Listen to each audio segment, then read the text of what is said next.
Salut les amis, on se retrouve pour une nouvelle vidéo, où on va parler de Chelsea et de Xavi Simons qui est associé depuis maintenant plusieurs jours. Le joueur a indiqué qu'il voulait quitter le Red Bull Leipzig, club dans lequel il évolue, et donc il pourrait être vendu pour une somme autour de 70 millions d'euros qui est sa valeur marchande actuellement.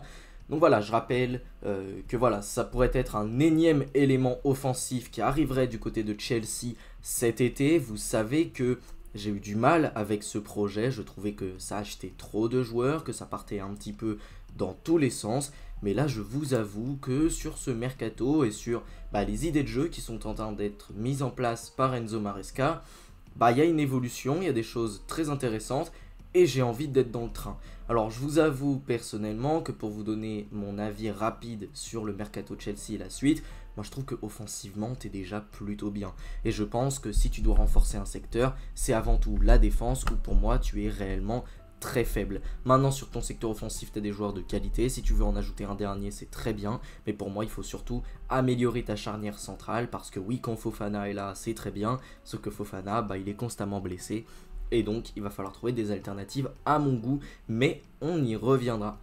Donc les amis, juste avant de poursuivre la vidéo, je vous invite à vous abonner à la chaîne, super important pour me soutenir. Et surtout, on évoquera également le cas Rodrigo en fin de vidéo, parce que Rodrigo est dorénavant ciblé par Liverpool. On le sait depuis un moment maintenant, mais apparemment il y a des offres qui pourraient être formulées prochainement, donc c'est à voir. Donc Xavi Simons est un milieu offensif de 22 ans, il vient de les avoir, il les a eu en avril cette année, il fait 1m79, il est international hollandais, 28 sélections internationales, 5 buts, on sait qu'en sélection il n'a pas toujours énormément brillé, mais n'empêche qu'il est international, il peut jouer ailier gauche, milieu offensif, ailier droit, il peut jouer un petit peu partout sur le front de l'attaque. C'est surtout un joueur qui a eu une valeur marchande autour de 80 millions à un moment donné, après une de ses meilleure saison du côté de Leipzig la saison dernière. Cette saison, Leipzig c'est moins bien. Il a eu une petite baisse parce que sa saison sur le plan individuel est un petit peu moins bonne. Mais surtout, je tiens à dire quelque chose sur Xavi Simons, quelque chose qui me tient à cœur. On parle d'un joueur qui s'est écrasé face à la concurrence du côté du Paris Saint-Germain. Le joueur voulait une place de titulaire qu'il n'aurait forcément pas eu car Luis Enrique est un coach qui fait énormément de turnover. Et donc, Xavi Simons, voilà, je trouve que dans sa génération, alors on parlait de Florian Wirtz, on parlait de Bellingham, on parlait de Musiala, de cette génération-là, de milieu offensif, c'était censé être lui le plus talentueux. Au final, c'est lui qui a pris le plus de retard parce que monsieur a voulu partir à Leipzig, un club qui est certes bon, mais qui récemment est de moins en moins performant, avec notamment le départ de Nagelsmann qui a fait très mal à cette équipe. Et on voit que depuis 2 saisons, tu as du mal à obtenir des résultats et la saison dernière, elle est catastrophique. Il faut dire aussi que le joueur a connu des blessures, mais on y reviendra. Pour regarder un petit peu ces statistiques de la saison dernière, que je vous projette juste devant vous, en Bundesliga, il n'a joué que 25 matchs. Comme je vous ai dit, il y a eu des blessures, il y a eu également des fois où il a été mis sur le banc parce qu'il n'était pas suffisamment performant. Par contre, il y a 10 buts et 7 passes décisives, c'est somme toute assez correct. Il a joué 5 matchs en Ligue des Champions. En Ligue des Champions, cette équipe de Leipzig n'a pas du tout été performante. Et en Pokal, 3 matchs, 1 but, 1 passe D. Ce qui porte son total à 19 goal assist, 19 GA pour 33 matchs joués. Donc c'est une saison qui n'est pas pleine en termes déjà de minutes, en termes de temps de jeu. Mais il faut dire aussi que voilà, il n'a pas non plus été ultra performant. Pour la saison d'avant, là on est quand même sur des stats meilleures. Puisqu'en Bundesliga c'est 32 matchs joués, 8 buts, 13 passes décisives pour 2600 minutes, c'est plutôt pas mal. Alors on avait vu un Xavi Simons très passeur, peut-être un peu moins buteur que cette saison. En Ligue des Champions c'était 8 matchs, 2 buts, 2 passes décisives. En Pokal 2 matchs et il avait joué un match en Franz Beckenbauer Super Cup et il avait surtout 25 GA en 43 matchs, ce qui était plutôt pas mal. Mais comme je vous l'avais dit, on a eu un Xavi Simons qui était très passeur. Il peut jouer ailier gauche, milieu offensif, ailier droit. Donc voilà, c'est un joueur qui est quand même assez polyvalent, qui est capable d'avoir des plutôt bonnes statistiques, avec un apport statistique intéressant. C'est également un joueur qui a une bonne qualité de passe, comme on peut le voir. Un joueur qui est très bon dans l'élimination, dans le 1 contre 1, dans le dribble, dans le porté de balle.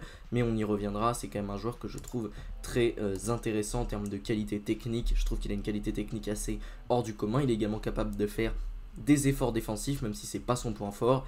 Mais voilà, c'est quand même un joueur intéressant et on reviendra aussi sur ses statistiques plus détaillées sur FBref, on y reviendra un petit peu plus tard. Et la saison encore avant, je voulais vous la montrer aussi, puisqu'il est en Eredivisie, et là pour le coup on voit un Xavi Simons très buteur, avec 34 matchs en Eredivisie, pour 19 buts et 8 passes décisives, c'est franchement pas mal. Un but en Europa League et une passe décisive, et dans des, voilà, dans des coupes des Pays-Bas, donc comme celle-là, la KNVB Beker, 4 matchs, un but de passe D, un but également en Johan Cruyff Schall.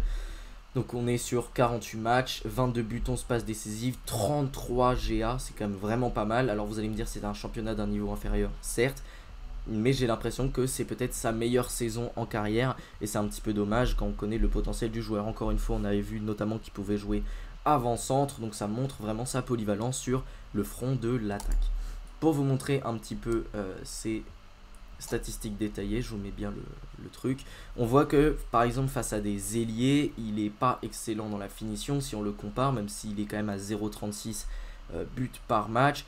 Au niveau des expected goals, c'est pas terrible non plus. Au niveau des tirs totaux par contre, il est à 2,17 mais il se retrouve pas énormément dans la surface. Faut dire aussi que comme je vous l'ai dit, Leipzig c'est vraiment pas une équipe terrible en ce moment. Là si on compare à d'autres ailiers, on peut se dire que ses stats elles sont pas forcément terribles. D'ailleurs on voit qu'au niveau des dribbles, il n'est qu'à 1,45 par match. Sauf que bizarrement quand il est repositionné au milieu de terrain, on voit que il est quand même bien plus performant, surtout comparé à d'autres milieux de terrain du même profil. Alors le profil a été ciblé, on est sur par exemple James Maddison, Bryce Mendes, Alex Baena, Martin Odegaard, Samuel Lino, Jude Bellingham, tout ça. Donc on est quand même sur un joueur milieu offensif mais surtout créatif et créateur. Voilà, c'est ça le profil ciblé de Xavi Simons. Donc on est dans les 1% des meilleurs en Europe à la finition. Là dans les expected goals dans les 5% des meilleurs en Europe, dans les tirs totaux dans les 3% des meilleurs en Europe. Donc voilà, vous avez compris que sur la capacité de finition comparé à des milieux de terrain, il est excellent. Donc peut-être que Chelsea pourrait le mettre au poste de milieu offensif. On y reviendra dans la planche tactique parce que ce sera très intéressant de voir. Surtout qu'il y a énormément de possibilités d'attaque et que Cole Palmer a dernièrement été replacé sur le côté droit. Donc ça peut être intéressant de voir ce qui pourrait se passer. N'empêche qu'au milieu de terrain, lorsqu'il est comparé à des milieux de terrain, on voit qu'il est très bon. Surtout qu'à Leipzig, il a eu ce poste d'ailier gauche, mais pour moi, c'est pas vraiment un poste d'ailier gauche, c'est vraiment un milieu offensif excentré sur le côté, comme l'est un petit peu Martin Odegaard à Arsenal, où il est excentré sur le côté droit. James Maddison, pour le coup, est assez central, mais bouge quand même partout. Alex Baena est globalement sur le côté gauche. Donc voilà, vous avez compris un petit peu le profil. On parle de milieu offensif, de meneur de jeu excentré sur un côté. Un petit peu comme Neymar à l'époque, notamment, de qui s'inspirait Xavi Simons. Dans les courses progressives, il est à 3,51 par match, ce qui est vraiment très bien pour un milieu de terrain. C'est un joueur qui est vraiment capable de porter le ballon, de remonter le ballon. Maintenant, dans les passes progressives données, il est à un peu moins de 6 par match. C'est quelque chose qui peut encore évoluer.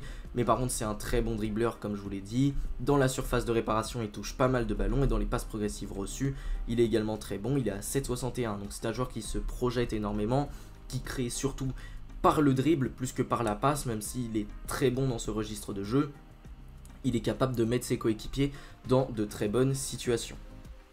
Donc ça c'est intéressant, et d'ailleurs au niveau des assists, on voit qu'il surperforme un petit peu, parce que par rapport à d'autres milieux de terrain, il est quand même dans les 7% des meilleurs en Europe, donc c'est très intéressant, et je pense que dans une équipe qui tourne un peu mieux, notamment dans cette équipe de Chelsea qui pour moi tourne bien mieux que cette équipe du Red Bull Leipzig, il pourrait très très bien s'incorporer. Donc pour moi c'est une bonne idée. Maintenant c'est vrai que est-ce que Chelsea est vraiment le bon club pour lui, telle est la question, puisqu'il y a énormément d'attaquants. C'est également un club qui avec les milieux offensifs, même avec des joueurs offensifs en général, a eu du mal sur ces dernières années, même si bon, Cole Palmer est une énorme réussite dans un profil un petit peu similaire. On peut également parler de Pedro Neto, alors c'est pas dans un profil similaire mais c'est une énorme réussite. Jouer au Pedro, ça commence très très bien, mais il faut dire que voilà, quand tu repenses à Nicolas Jackson, quand tu repenses même à Mason Mount, ok, formé à Chelsea, mais un profil qui ressemble un petit peu, ça a bien flop sur les saisons d'après, même s'il avait fait une très bonne première saison. Donc voilà, vous avez compris, Jadon Sancho également, ça n'a pas été terrible, Sterling, catastrophe nucléaire. Donc sur les joueurs offensifs, dernièrement, Chelsea, ça a été un peu la galère. N'empêche que Xavi Simons, moi je trouve que ça pourrait être une recrue intéressante et on verra comment Enzo Maresca pourrait l'incorporer dans son effectif. Pour ce qui est de Jorge Lato, alors lui, il est ciblé également par Chelsea. C'est un arrière-gauche d'1m82 de 19 ans, hein, voilà, il les a eu en mars, né à Rotterdam et c'est un international hollandais mais U21 avec 11 sélections. Il pourrait être appelé prochainement vu le niveau qu'il a du côté de l'Ajax Amsterdam. C'est un joueur que je connais un petit peu, pas que je l'ai suivi énormément parce que je ne regarde pas le championnat des Pays-Bas, mais forcément je me suis renseigné sur le joueur, j'ai vu des compilations, j'ai vu quelques petits matchs que je me suis rattrapé parce qu'il avait été ciblé par pas mal d'équipes, notamment le Paris Saint-Germain. Il coûte aujourd'hui 35 millions d'euros selon Transfermarkt, même si je pense que le transfert pourrait se faire à un coût beaucoup plus élevé. C'est un joueur qui peut jouer défenseur central également, donc il est intéressant de par sa polyvalence, également son pic de forme entre guillemets, puisqu'il est évalué à 35 millions d'euros et que pour le moment son évolution est assez linéaire, mais voilà, on voit que globalement il n'y a pas de coup d'arrêt, ou il n'y a pas, hormis là, voilà, entre les deux... entre le 31 mai et le 17 décembre, voilà. Mais globalement, on est quand même sur un joueur qui est sur la pente ascendante. Si je voulais montrer un petit peu ses stats, on voit que c'est un joueur qui a joué pas mal de matchs en Eredivisie, il a pas mal de minutes. Il est à 6000 minutes dans le championnat. Il est à 8 passes décisives en championnat, donc c'est intéressant. On voit que c'est un latéral qui peut un petit peu se projeter, qui peut donner des passes décisives, même si on est plutôt sur un latéral verrouilleur, hein, comme voilà, un latéral qui est très bon défensivement. C'est également un joueur qui a joué pas mal de matchs d'Europa League, donc il a une petite expérience de l'Europe, et au final en carrière, si on compte les parcours jeunes, il est à 161 matchs professionnels joués, donc c'est assez intéressant. Maintenant, si on regarde un petit peu ses statistiques, on va faire ça à chaque fois. Et Jorge Lato, face à des latéraux, on voit qu'il a des qualités identifiées. Sur les duels aériens notamment, il est très bon. C'est également un joueur qui fait pas mal de dégagements, même si comparé à d'autres latéraux, on peut se dire que c'est pas terrible. Mais voilà, on est dans une saison où l'Ajax était sur le point de gagner le titre. Donc voilà, on parle quand même d'un joueur intéressant. Sur les passes complétées, on voit que c'est un joueur qui a vraiment du ballon, capable de donner beaucoup de ballons. C'est un joueur qui est très responsabilisé à la relance. Alors si l'idée de Maresca, c'est de faire comme avec Reece James et potentiellement l'intégrer dans le milieu de terrain quand tu veux pas faire jouer Reece James mais que tu veux faire jouer Malo Gusto, pour moi il pourrait avoir ce profil parce que balle au pied, il est quand même très intéressant. C'est également un latéral, comme je l'ai dit, qui se projette énormément avec 2,33 touches dans la surface de réparation, alors qu'on parle à la base d'un joueur assez défensif. C'est intéressant, il donne pas mal de passes décisives, ça je l'avais relevé. Un joueur qui a pas mal d'expected goals, tout ça, sur le plan offensif, c'est pas forcément le meilleur, mais il a des indicateurs intéressants. Également, c'est pas lui qui va forcément porter la balle, c'est pas lui qui va se projeter comme un malade, mais n'empêche que voilà, 2 tacles par match, c'est intéressant, surtout dans une équipe où t'as quand même le ballon. On connaît l'Ajax Amsterdam, hein, c'est une équipe qui est quand même basée sur la possession de balle, sur la maîtrise, dans un championnat qui est évidemment assez simple entre guillemets pour l'Ajax, même s'ils le perdent à la fin, mais vous m'avez compris, globalement le niveau des équipes basses est quand même assez faible, et donc forcément on peut se dire que son indicateur statistique, surtout sur l'aspect défensif, il pourrait être encore plus élevé s'il jouait dans une équipe par exemple qui avait moins la possession de balle. N'empêche que à Chelsea, évidemment son apport défensif pourrait être vraiment apprécié, surtout que sur le côté tu as un Cucurella qui est également très bon dans ce domaine, donc au final en termes de profil, tu t'y retrouves. Même si je pense que Jorge Lato, en termes de potentiel, pourrait peut-être aller encore plus haut que Cucurella. Mais pour moi, Cucurella, on parle quand même d'un joueur top 5 en Europe à son poste. Mais du coup, pour rapidement revenir sur l'effectif de Chelsea, comme je vous l'ai dit, pour moi, si tu fais à la fois Xavi Simons et Jorge Lato, parce que de toute façon, pour moi, tu avais besoin d'un remplaçant à Cucurella. T'en avais besoin, t'en avais pas d'autres, donc c'est intéressant, surtout que tu fais partir Renato Veiga. Je l'ai quand même mis dans la planche tactique, mais il devrait s'en aller du côté de l'Atlético Madrid. Donc en fait, quand tu regardes ça, là je vais vous montrer Cucurella, Ben Chilwell également devrait s'en aller, il n'est plus en odeur de sainteté. Donc en fait, t'as plus personne. Mais du coup, sur le gardien, pour moi il faut un gardien titulaire parce que c'est pas la bonne performance de Robert Sanchez face au Paris Saint-Germain. Un bon match sur toute une saison qui va me faire dire que c'est excellent, même si bon, à la Coupe du Monde des clubs, globalement je l'ai trouvé plutôt intéressant. Philippe Jorgensen, Mike Penders qui devrait s'en aller également du côté de Strasbourg, et Gabriel Slonina, je connais pas trop l'avenir de ce joueur, mais voilà, pour moi il faut un gardien titulaire. Ça avait parlé d'Emiliano Martinez, là ça s'est un peu calmé, on verra ce qui va se passer. Pour ce qui est de Levi Colwill, Trevoh Chalobah, Wesley Fofana, tout ça, ça devrait rester. Ainsi que Benoît Badiachil qui a annoncé son vœu de rester. Disasi, je pense, devrait s'en aller. Tosin va rester. Mamadou Sarr pourrait être apparemment reprêté alors à Strasbourg dans une autre équipe, mais il pourrait ne pas être conservé. Et Ansel Mino par contre lui pourrait être conservé. Je ne l'ai pas vraiment compté dans l'effectif parce que pour moi c'est pas un joueur qui va rentrer dans les plans directs, mais il pourrait être conservé. Sur le poste d'arrière gauche du coup t'as Kukureya, et sur le poste d'arrière droit t'as Malo Gusto, Reece James. Et t'as Josh Acheampong, on sait également qu'il peut jouer défenseur central, donc c'est quelque chose à suivre. Moi j'avais trouvé intéressant les quelques matchs qu'il avait fait cette saison, donc un petit peu à voir s'il peut pas jouer encore quelques minutes. Au milieu de terrain, tu as Moises Caicedo, tu as également Reece James qui a joué pas mal de fois, tu as Romeo Lavia, tu as Dario Esugo qui vient d'arriver, je pense qu'il pourrait avoir des minutes de temps de jeu. D'ailleurs, pour revenir sur Reece James, face au PSG, je l'avais trouvé très bon au milieu, et d'ailleurs globalement sur la Coupe du Monde des clubs, je l'avais trouvé intéressant. Peut-être que ce poste de milieu de terrain pourrait lui convenir, même si je suis toujours pas ultra fan de l'idée, mais on verra ce que ça va donner. Leslie Ugochukwu apparemment est indésirable et pourrait s'en aller. Enzo Fernandez, Andrei Santos, ça c'est très bien, ça va rester. J'adore Andrei Santos et Enzo Fernandez, pour moi c'est l'un des meilleurs milieux de terrain du monde actuellement. Kearney Chukwuemeka devrait s'en aller. Kiernan Dewsbury Hall, je sais pas trop, je pense qu'il va rester dans l'effectif, mais je suis pas ultra fan du joueur. Kendry Paez devrait être prêté à Strasbourg. Et Cole Palmer évidemment, ton nouveau numéro 10, ça y est, il l'a obtenu maintenant dans le dos. Lui évidemment va rester, pas trop de soucis là-dessus. Sur le côté gauche, tu as Tyrick George, Jamie Gittens. Mudryk malheureusement est suspendu pour cause de dopage, donc je sais pas trop ce qui va devenir de lui. Tu as Estevao qui peut jouer côté gauche, côté droit. Pedro Neto s'est inscrit qu'il est ailier droit, mais en fait il a joué ailier gauche quasiment toute la saison. T'as Raheem Sterling, Joao Félix qui reviennent, je pense que les deux devraient s'en aller, hein. On essaie de leur trouver des portes de sortie du côté de Chelsea. Jamie Gittens qui vient d'arriver, j'en ai pas trop parlé, mais c'est une recrue intéressante. Voilà, donc ça c'est très bien, tu as un ailier gauche qui peut être intéressant. Estevao également, je l'avais trouvé intéressant durant la Coupe du Monde des clubs. Pedro Neto a fait une très bonne Coupe du Monde des clubs aussi, donc c'est intéressant.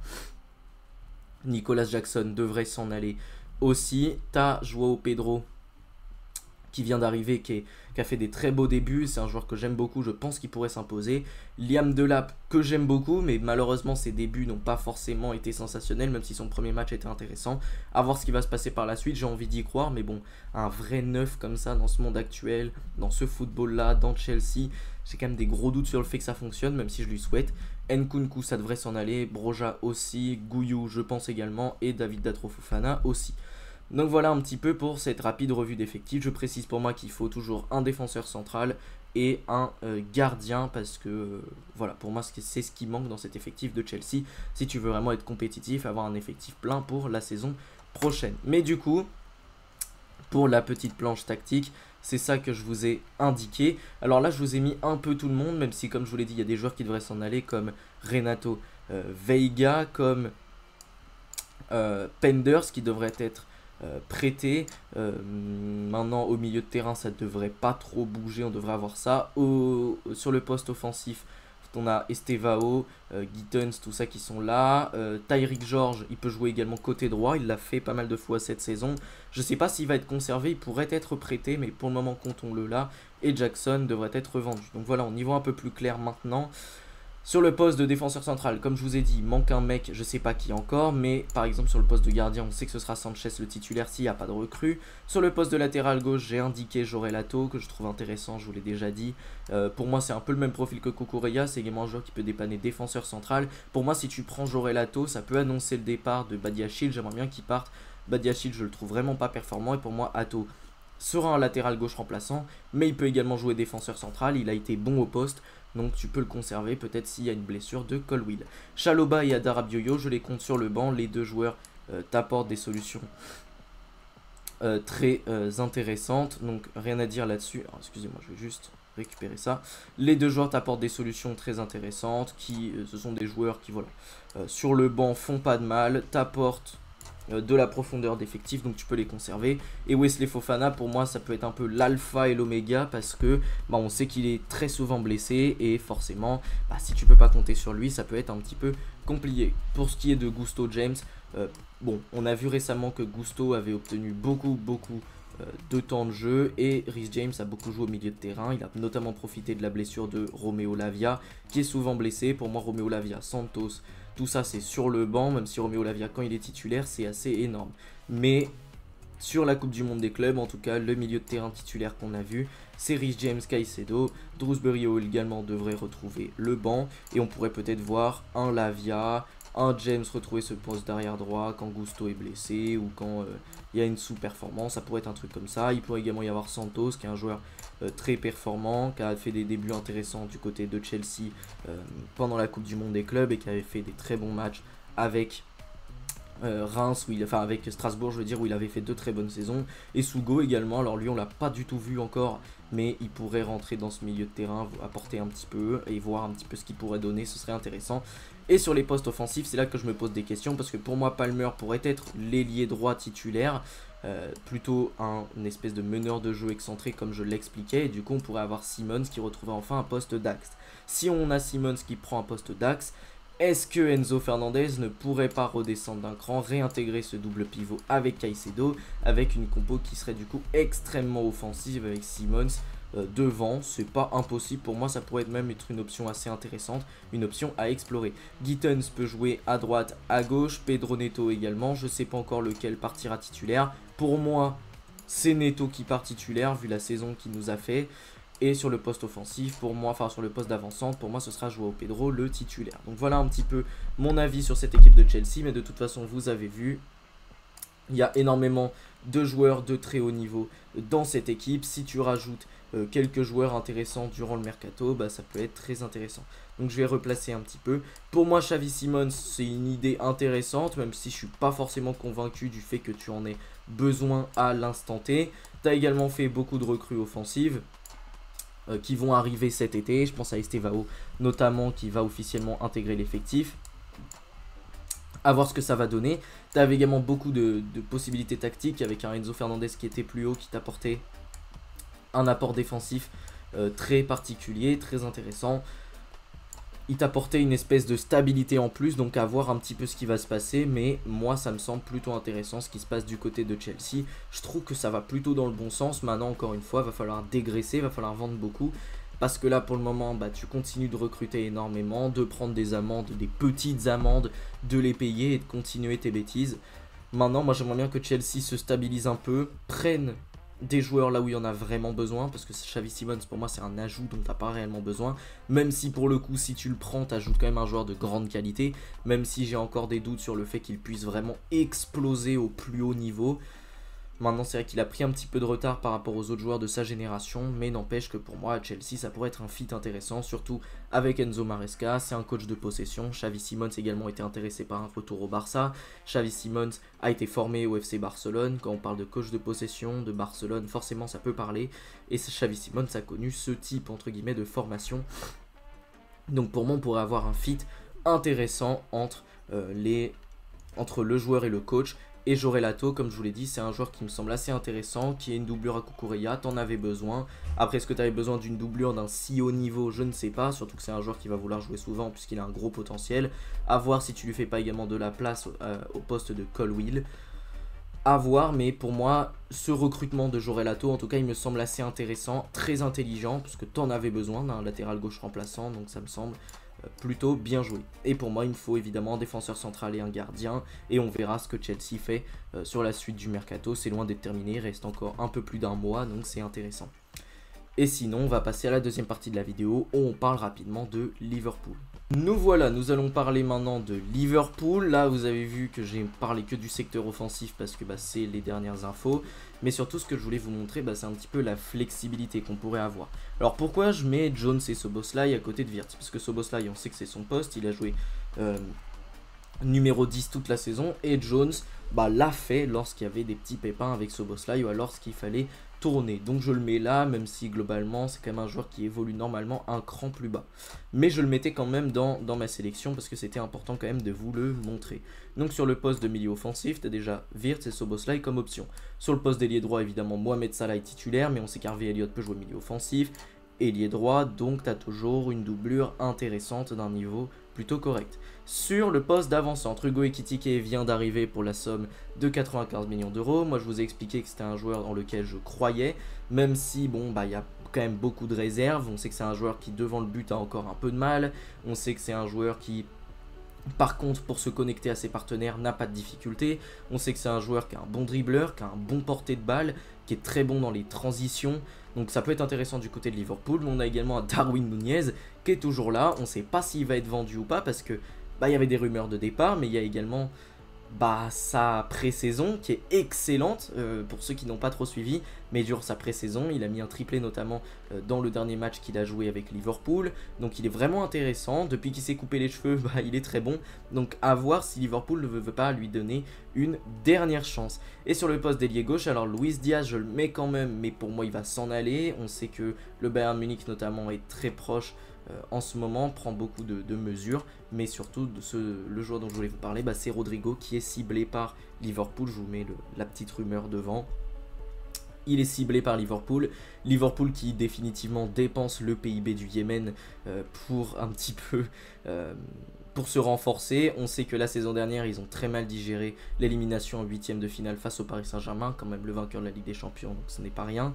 Mais voilà, effectivement, tu te retrouves éliminé de manière prématurée, t'as pas eu de bol, t'es tombé sur un adversaire très fort, très rapidement dans la compétition. Mais du coup, là, ils veulent passer un step. Peut-être conserver leur titre de Première Ligue et prendre la Ligue des Champions.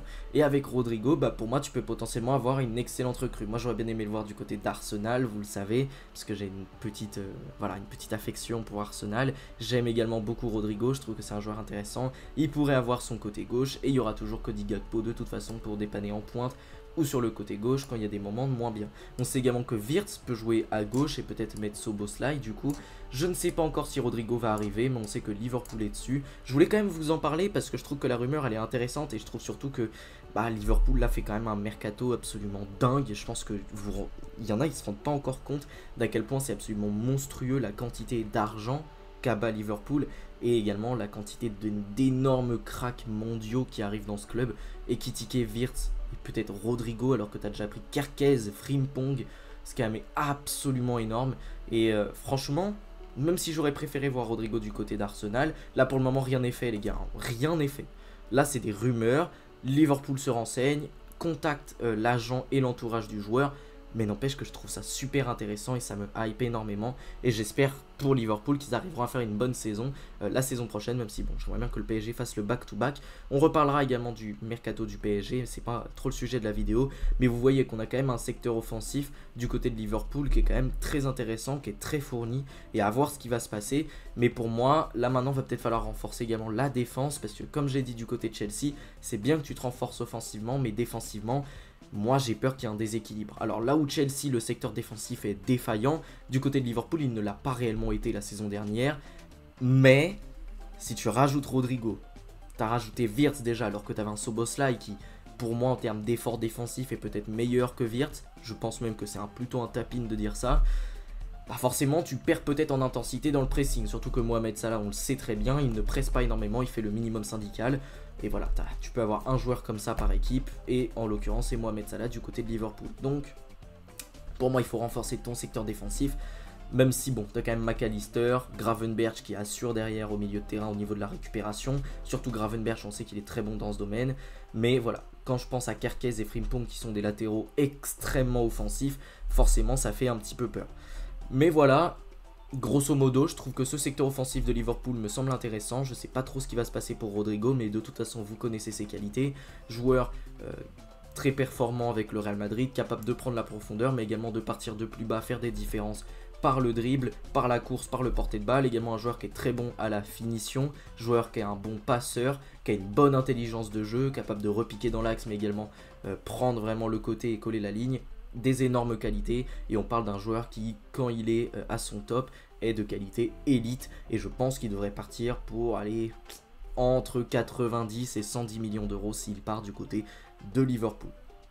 Donc voilà un petit peu pour cette petite vidéo, j'espère qu'elle vous aura plu. Si c'est le cas, n'hésitez pas à la liker, à la commenter, surtout à vous abonner à la chaîne, c'est la meilleure chose que vous pouvez faire pour me soutenir. Sur ce, salut les amis, à la prochaine.